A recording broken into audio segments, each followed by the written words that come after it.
This video demonstrates the proper technique for laparoscopic intracorporeal suturing using laparoscopic needle drivers and standard sutures. The needle drivers that I'm going to be using during this demonstration are identical to the ones that we use here in the operating room, and they consist of both a right and left-handed version. When held correctly, the gasket on the suturing device should be facing up toward the thumb.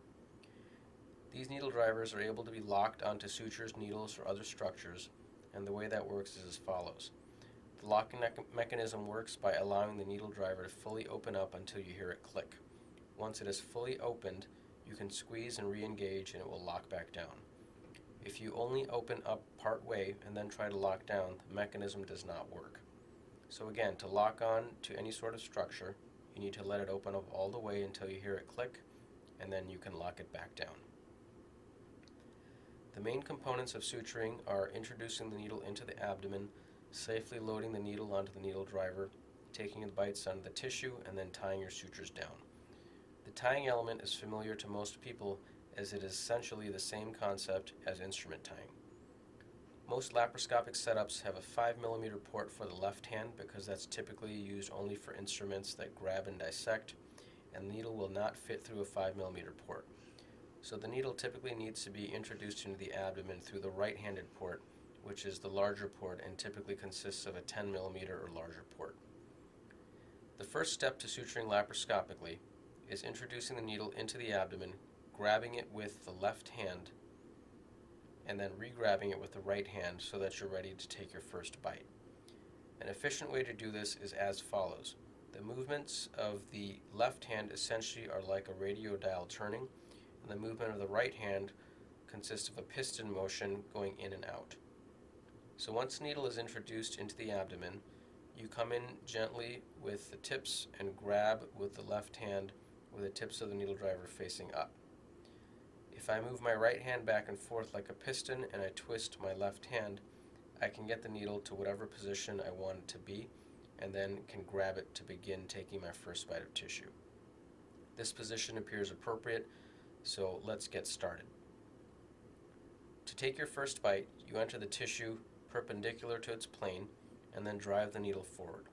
Again, with my tips facing up, I grasp the tip of the needle with my other hand, and then using my right hand, I stabilize the tissue as I bring the needle through along its curvature. At this point, instead of sawing on the tissue like that to drive through, I create a fulcrum effect so that it distributes the force.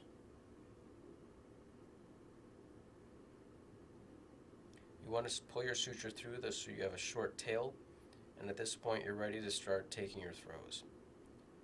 The way that you grasp the needle is by thinking of it with this following concept. The needle should be dangling towards the ground, and the suture should be grasped with a needle driver facing away from the steel, meaning away from the ground facing up. With my needle dangling down, I grab the tip and I turn inward 90 degrees, and there's my C-loop. You always want to come above the suture, not below, and you want to work tip to tip. The other thing you want to do is you want to make your throws close down to the ground, not up in the air. By operating closer to the ground, you keep a floppy, redundant loop, which makes taking your throws easier.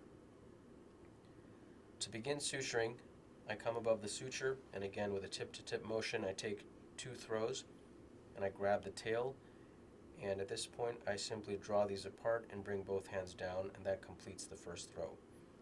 I don't want to create an air knot, so I relieve the tension on the sutures, and now I've got to transfer the needle to the other hand to take my next throw. So with the tips facing up, again away from the dangling needle, I re-grab at the tip of my driver and turn inward 90 degrees, and that creates the C-loop for the next throw. Again, with tip-to-tip movements, grasp the tail, draw it off, and bring it down. Once you've made your first 2 throws, you significantly reduce the possibility of creating an air knot. So again, to demonstrate an additional throw, you keep the needle dangling toward the ground, you grab the suture with the tip facing away from the needle and turn inward 90 degrees. You form your C-loop, take your throat, grasp your tail, and draw it off. And that completes this demonstration of how to suture laparoscopically.